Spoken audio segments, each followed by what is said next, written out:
Hello and welcome to Academy of Mine. Today we're going to learn how to enable two-factor authentication as a user in your platform so that any user in your LMS can add a second level of security to their login credentials.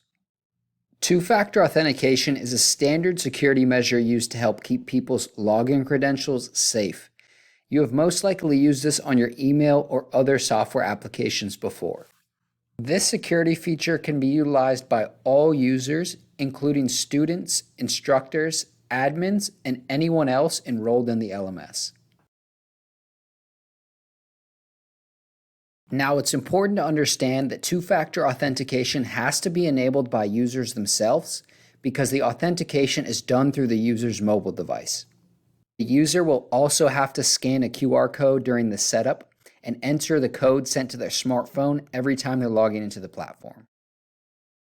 The benefit to having two-factor authentication enabled is that if any user's login credentials ever got into the wrong person's hands, this feature would prevent them from being able to log in without the user's mobile device, keeping your LMS and your users' accounts extremely secure. Now, if you don't already have an Authenticator app on your mobile device, the easiest way to use two-step authentication with AOM is to download Google Authenticator App. There are plenty of other free Authenticator apps, but Google is the one we recommend for both iOS and Android. All right, so let's start by enabling two-factor authentication as a student. First things first, I'm going to log in as a student. I don't want this to be hypothetical, so this is exactly how students being trained using your LMS will log in as well. Next, click Account and toggle the Enable Two-Factor Authentication slider on. Then, pull out your smartphone, open your Authenticator app of choice, and scan this QR code. You will be given a secret code. Now just take the secret code for your phone and enter it in here.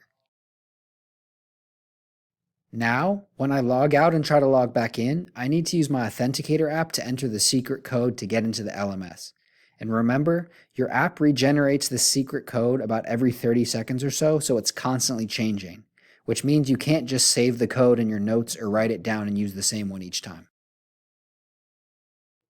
Enabling two-factor authentication is the exact same process for admins, instructors, or any other users in your LMS. If you ever delete your Authenticator app by accident or lose access to your code, you can send us an email or open a support ticket and we'll get you back in no time.